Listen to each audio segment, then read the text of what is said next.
आप देख रहे हैं मैं पीडीएस समाचार में हूं आपके साथ असलम अब्बास। बिहार विधानसभा चुनाव 2025 और सुशासन बाबू। क्योंकि सुशासन का नाम मैं इसलिए ले रहा हूं कि बिहार में पिछले 20 साल से सुशासन बाबू ही हैं। स्लोगन कई तरह के और नारों के साथ पिछले 20 साल से नीतीश कुमार बिहार की सत्ता में सिरमौर बने हुए हैं, अगर बीच में कुछ महीनों को छोड़ दिया जाए तो। लेकिन क्या आपको पता है कि नीतीश कुमार पिछले 20 साल से बिहार के जिस कुर्सी पर जमे हुए हैं, क्या सचमुच में बिहार में सुशासन बाबू है? क्या सचमुच में बिहार में तरक्की और विकास की रफ्तार लगातार चल रही है? क्या सचमुच में बिहार दूसरे राज्यों के साथ विकास में लगातार कदम से कदम मिलाकर चल रहा है? तमाम तरह के सवाल आपके मन में होंगे और तमाम तरह के चर्चाएं भी आप सुनते होंगे, लेकिन हम आपको इन तमाम बातों से पीछे लेकर चलते हैं। दरअसल साल 2005 और चुनाव पहली फेज, क्योंकि साल 2005 में बिहार में 2 विधानसभा चुनाव हुए थे, लेकिन जब पहली बार चुनाव 2005 बिहार में चुनाव हो रहे थे तो बिहार पिछले 15 साल के राजद और कांग्रेस के शासन काल से अपने आप को बाहर निकालने के लिए छटपटा रही थी, मानो बेचैन थी। बिहार के लोग ना जाने कितने जनसंहार, कितने जातीय हिस्सा, कितने हत्याएं और कितने अपहरण से लेकर कितने डकैती आपको अगर कहें या फिर बताएं तो एनआरसीबी का रिपोर्ट कम पड़ जाएगा। क्राइम और अपराध और पुलिस का दामन चोली का संबंध और ताल्लुका, इसको ऐसे समझिए कि इस दामन को भला कोई नहीं छुड़ाया होगा। और कहते हैं कहावत में कि जिस तरीके से अपराध और सुशासन में दामन चोली का संबंध रहा, उसमें कहीं ना कहीं लोग अपने आप को बाहर निकालने के लिए हिलोरे मार रहे थे, अपने आप को इससे बाहर निकलने के लिए बेचैन थे। और बेचैनी ऐसी कि इंतजार था कि बिहार में शायद कोई आएगा जो बिहार का कायाकल्प करेगा। लेकिन जब 2005 में पहली बार चुनाव हुए तो सत्ता किसी को नहीं मिली। सत्ता का किंग मेकर चाबी लेकर रामविलास पासवान, लोक जनशक्ति पार्टी, जो 5 साल पहले ही बनी थी, यानी कि 2000 ईस्वी में लोक जनशक्ति पार्टी का स्थापना हुआ। और जब 2005 में यानी कि मार्च और अप्रैल में चुनाव हुआ तो 29 सीट लेकर रामविलास पासवान पूरे पटना के साथ साथ दिल्ली में घूम रहे थे। दूसरी तरफ केंद्र में यूपीए 1 की सरकार चल रही थी मनमोहन सिंह के नेतृत्व में, और रामविलास पासवान यूपीए 1 में मंत्री भी थे। लेकिन बिहार में सत्ता किसकी होगी? लालू यादव यूपीए 1 में मजबूत नेता थे, गठबंधन में रेल मंत्री के रूप में सरकार में शामिल थे। और बिहार में जब जनादेश आया तो इस जनादेश ने बिहार में किसी को भी सत्ता नहीं सौंपी। बिहार की जनता की बेचैनी और जनता की परेशानी, सत्ता का परिवर्तन का संदेश और जनादेश तो जरूर था, लेकिन किसी को भी स्पष्ट मैंडेट या स्पष्ट बहुमत नहीं था। सबसे बड़ी पार्टी के रूप में जो उभरी थी वो राजद थी, लेकिन राजद गठबंधन को बहुमत नहीं मिला।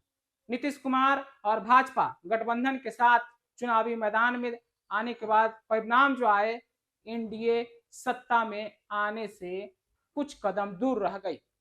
और इन तमाम जोड़ घटाव को देखते हुए लालू यादव अपने केंद्र के मजबूत पैठ और मजबूत राजनीतिक ताकत के बदौलत बिहार में राज्यपाल शासन रातों रात लगवा दिया।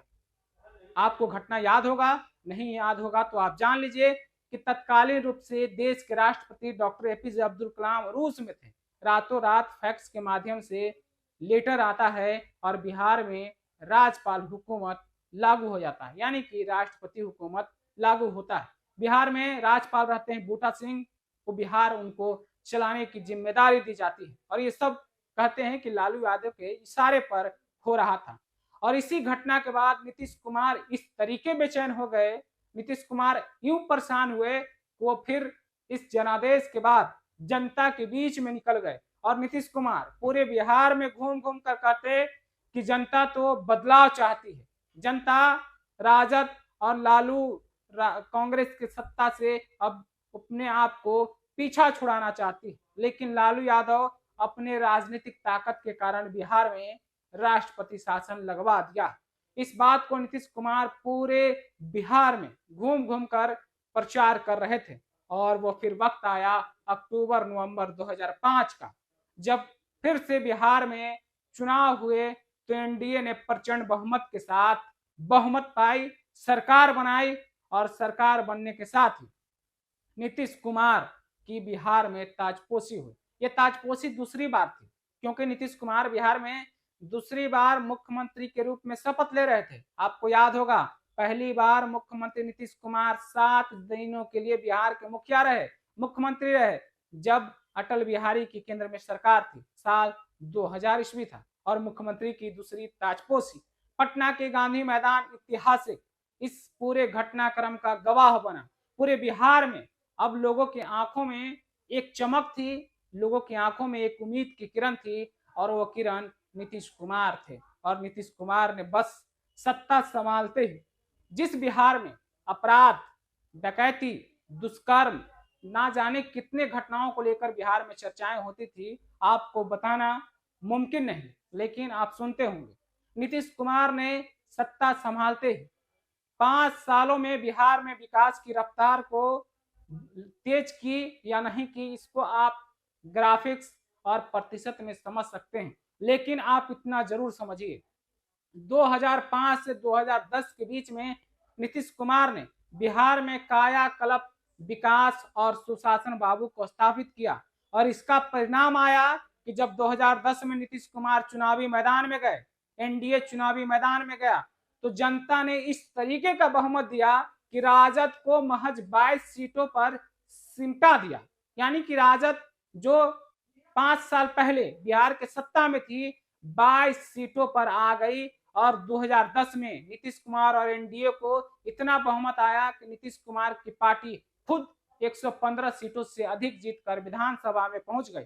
दूसरी तरफ अगर बात करें भाजपा, तो भाजपा 92 सीट जीती और रिकॉर्ड जीत रहा बिहार में। और जनता ने इस बात पर मुहर लगाई, खास करके बिहार की आधी आबादी यानी महिलाओं ने जिस तरीके से बिहार में दुष्कर्म, अपहरण, लूट, डकैती, चोरी, तमाम तरह की घटनाएं, सूरज ढलने के बाद घर से निकलना महिलाओं के लिए दुभर था, मुश्किल था। इस सब का जवाब 2010 विधानसभा चुनाव में महिलाओं ने भी मजबूती से दिया था और परिणाम भी सबके सामने थे। और नीतीश कुमार अब सुशासन बाबू हो गए 2010 विधानसभा चुनाव के बाद, और नीतीश कुमार पूरे मजबूती से बिहार को आगे बढ़ा रहे थे। और आगे बढ़ाते बढ़ाते साल 2013 का वक्त आया, जब एनडीए में सब कुछ ठीक नहीं रहा, यानी कि एनडीए में अब खटपटी शुरू हो गई।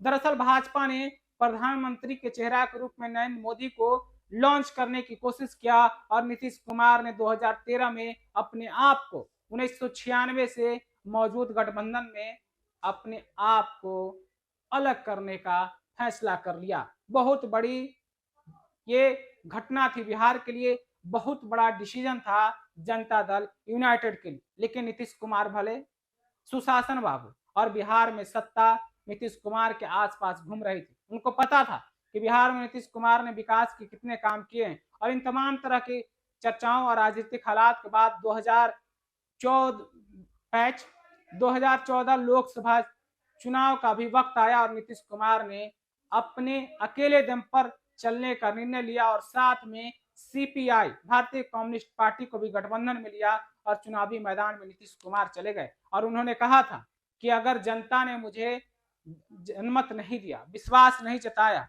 तो मैं सत्ता को छोड़ दूंगा। और फैसला जब 2014 आम चुनाव के बाद आया, तो एक तरफ दिल्ली यानी कि हस्तिनापुर की गद्दी पर नरेंद्र मोदी विराजमान होने की तैयारी कर रहे थे, तो दूसरी तरफ नीतीश कुमार पटना में यानी पाटलिपुत्रा की सरजमीन पर, अजीमाबाद की जमीन पर अपने आप को सत्ता से अलग कर रहे थे। यानी कि अब सत्ता सौंपने की तैयारी थी जीतनराम मांझी को, क्योंकि नीतीश कुमार की पार्टी महज 2 सीटों पर जीत कर आई थी, एक पूर्णिया और एक नालंदा, और नीतीश कुमार ने सत्ता को त्याग दिया। अब फिर से बिहार में चर्चाएं शुरू हो गई, अब बिहार का क्या होगा। लेकिन नीतीश कुमार ने जब जीतनराम मांझी को सत्ता सौंपी तो नीतीश कुमार के अंदर का आत्मबल, कौतूहल एक बार फिर से जागा और छटपटाहट बाहर निकल कर आई और जीतनराम मांझी से अचानक ताकत के आधार पर जबरदस्ती इस्तीफा लिया गया। और फिर साल 2015 आया, नीतीश कुमार अपने बड़े भाई के साथ, जी हाँ, अब बड़े भाई के नाम से शायद आप समझ गए होंगे, और नहीं समझे होंगे तो समझिए बिहार की राजनीति में बड़े भाई और छोटे भाई का संबंध, ताल्लुकात कितना रोचक और दिलचस्प है। क्योंकि बड़े भाई के नाम से ही आप समझ रहे होंगे, जिस जंगल राज की, जिस अपहरण और गुंडागर्दी राज के नीतीश कुमार घूम घूम कर बिहार में प्रचार कर रहे थे, यानी कि किए थे, और 2005 में सत्ता में आए थे, अब फिर से उसी बड़े भाई यानी कि लालू प्रसाद यादव के साथ नीतीश कुमार हो गए। और जब लालू प्रसाद यादव के साथ हुए तो नीतीश कुमार 2015 विधानसभा चुनाव में महागठबंधन नाम के साथ जनता दल यूनाइटेड, कांग्रेस और राजद तीनों मिलकर चुनाव लड़े और फिर से नीतीश कुमार सत्ता में आ गए। इस बार नीतीश कुमार 75 सीटें जीत कर आए बिहार विधानसभा चुनाव में, और राजद की भी आंकड़े सीधे 22 से कई सीटें, यानी कि उन्हें भी 80 से अधिक सीटें मिल गई, यानी कि कहां 22 और कहां 80। लेकिन नीतीश कुमार इस बीच में भी अब जो है अपनी राजनीतिक महत्वाकांक्षा के बीच में 2 से 2.5 साल के बीच में नीतीश कुमार जो है अब लालू यानी कि बड़े भाई से अपना मोहभंग कर लिया और फिर से पुराने साथी के पास लौटे, यानी कि एनडीए के पास लौटे, और नीतीश कुमार एक बार फिर से एनडीए के साथ सरकार बना लिए। बिहार में डिप्टी सीएम सुशील कुमार मोदी बने और यह गठबंधन 2020 विधानसभा चुनाव तक चला। और 2020 विधानसभा चुनाव में फिर जब एनडीए सत्ता के साथ आई तब राजद में नए समीकरण के साथ नया चेहरा भी था। लालू यादव का दौर खत्म हो रहा था और राजद में दौर आ रहा था तेज प्रताप और तेजस्वी यादव का। 2020 में लालू यादव मुख्य पृष्ठ से गायब थे, पर्दे से, डिस्प्ले से अब नया चेहरा दिख रहा था और नाम था तेज प्रताप यादव और तेजस्वी यादव। अब यही राजद के खेवनहार थे, यही राजद के चेहरा थे। लेकिन 2020 में जब नीतीश कुमार आए, पुराने खिलाड़ी, मंझे खिलाड़ी, भला इनके अखाड़े में कोई पहलवान टिक जाए ऐसा आप सोच भी नहीं सकते हैं, क्योंकि इनके अखाड़े में पहलवान वही आता है जो परमिशन इनसे लेकर आता है। एनडीए की फिर से सरकार 2020 में बनी और 20 के बाद नीतीश कुमार फिर से मुख्यमंत्री बन गए। हालांकि सीटें घट गई क्योंकि नीतीश कुमार लगातार बोलते कि 2020 में उन्हें चिराग मॉडल के आधार पर उन्हें पीछे करने की कोशिश की गई और जनता दल यू की सीटें महज 43 पर आ गई। लेकिन नीतीश कुमार सीटों से मतलब नहीं रखते, आंकड़ों से मतलब नहीं रखते, उनके पास विधायक कितने इससे मतलब नहीं, मुख्यमंत्री तब तक हैं जब तक है, यानी कि नीतीश कुमार हैं तो बिहार के मुखिया हैं सुशासन बाबू, और इन तमाम घटना के बीच में नीतीश कुमार मुख्यमंत्री बने। लेकिन बीच में मुख्यमंत्री नीतीश कुमार ने एक बार फिर से बदला पूरा कर लिया। बदला मैं इसलिए बोल रहा हूं, राजनीति में बदला नहीं होते, लेकिन मैं बदला इसलिए कह रहा हूं कि जिस तरीके से 2015 में नीतीश कुमार ने महागठबंधन के साथ चुनाव जीतकर अपनी सरकार बनाई थी और बीच में लालू यादव को धोखा दिया, ठीक वही घटना 2022 में नीतीश कुमार ने भाजपा को धोखा देने का काम किया। अचानक रातों रात नीतीश कुमार का अंतरात्मा जागा और नीतीश कुमार एक बार फिर से राजद गठबंधन के साथ गए और तेजस्वी यादव बिहार में डिप्टी सीएम बने। और इस घटना के बाद जो है नीतीश कुमार फिर से महागठबंधन के मुखिया हो गए। लेकिन बीच में ही ऐन वक्त 2024 लोकसभा चुनाव से पहले नीतीश कुमार ने एक बार फिर अपनी अंतरात्मा की बात सुनी और फिर से एनडीए के बीच चले गए और मुख्यमंत्री नीतीश कुमार कई बार खुले मन से नरेंद्र मोदी के पैर छूते हुए नजर आए। कई बार मुख्यमंत्री नीतीश कुमार हाथ जोड़कर तरह तरह से बातें बोलते रहे और खुले मंच पर नीतीश कुमार ने कहा कि अब हम कहीं नहीं जाएंगे, यहीं रहेंगे और कहीं नहीं जाएंगे। पिछले बार जो गलतियां हुई उसको छोड़ दीजिए, भुला दीजिए, और जनता ने शायद उनकी गलतियों को छोड़ दिया और भुला दिया। और जब आम चुनाव 2024 आया तो जिस जदयू के बारे में लोग बोल रहे थे कि खत्म हो गई, जदयू अब नहीं बची। 2024 लोकसभा चुनाव में जदयू ने फिर से 12 लोकसभा सीटों पर जीतकर अपनी मजबूत स्थिति को बिहार में दर्ज कराए और 12 ही सीट भाजपा के खाते में। और एनडीए यानी कि एनडीए गठबंधन में अगर बात करें तो 5 सीट चिराग पासवान की पार्टी, यानी सुशासन बाबू का शासन अब भी जिंदा है। नीतीश कुमार का जलवा अब भी कायम है, जो इस जलवे की बात 2005 में की जा रही थी, अब जलवा अभी भी बरकरार है। और इसी जलवा के आधार पर हम बात 2025 विधानसभा चुनाव में कर रहे हैं। लोगों का अप्रत्याशित वोट 64% से अधिक मतदान बिहार में। क्या सुशासन बाबू का जलवा अभी भी कायम है? क्या सुशासन बाबू जिंदा है? क्या सुशासन बाबू की राजनीतिक महत्वाकांक्षाओं के पीछे आम जनता अब भी है, खास करके आधी आबादी, खास करके वो लड़कियां जो सुशासन बाबू के शासन काल में साइकिल से लेकर ड्रेस और ड्रेस से लेकर प्रथम स्थान से उत्तीर्ण यानी कि फर्स्ट डिवीजन से पास होने वाले के लिए स्कॉलरशिप, या स्नातक यानी कि ग्रेजुएशन करने वाले लड़कियों को 50,000 का स्कॉलरशिप।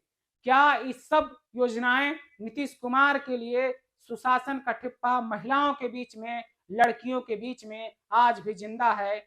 64 से अधिक पहले चरण में जो मतदान हुए हैं, कई सवालों के साथ सुशासन बाबू को मजबूत दिखा रहा है। कई नेताओं के बयान आ रहे हैं, कई एनडीए के नेता बोल रहे हैं कि ये प्रचंड तरीके से जो मतदान हुआ है, कहीं ना कहीं नीतीश कुमार के प्रति विश्वास है। हालांकि विपक्ष की तरफ से तेजस्वी यादव और तमाम महागठबंधन के लोग कर रहे हैं कि सरकार बदलने का मैंडेट है, लेकिन मैंने 2005 से लेकर 2025 के बीच में जो आंकड़े आपके पास रखे हैं, वो सब कुछ बताने के लिए काफी है कि नीतीश कुमार ही वो नाम है जिनका जलवा आज भी बिहार में मौजूद है। और शायद इस वोट प्रतिशत का बढ़ना कहीं ना कहीं नीतीश कुमार के पुराने विकास मॉडल बिहार में सुशासन बाबू कहीं ना कहीं उस पर मुहर लगाने का काम करती है।